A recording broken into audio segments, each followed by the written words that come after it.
नमस्कार। गोंडल मसाला, सूरत कड़ोदरा रोड।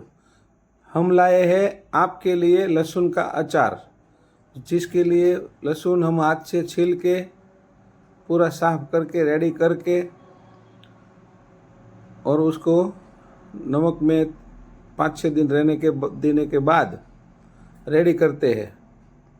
एक ऐसा अचार जो ठंडी के मौसम में इम्यूनिटी बढ़ाता है और हेल्थ के लिए बहुत अच्छा है।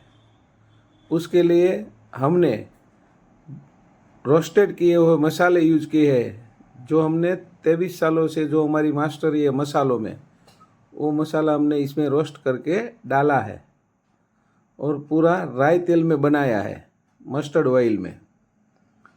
इसको हमने नहीं ज़्यादा तीखा रखा है, नहीं ज़्यादा खट्टा रखा है और एकदम प्योर ऑथेंटिक ट्रेडिशनल तरीके से बनाया है, जो हमने आपके लिए रेडी किया है। एक बार गोंडल मसाले का लहसुन का अचार अवश्य टेस्ट करें। सूरत कड़ोदरा रोड, बाबू काका, गोंडल मसाला। पिछले 23 साल से हम लोग मसाले का हमारा कामकाज है और फुल गारंटी के साथ हम आप तक ये चीज़ पहुंचाएंगे। धन्यवाद।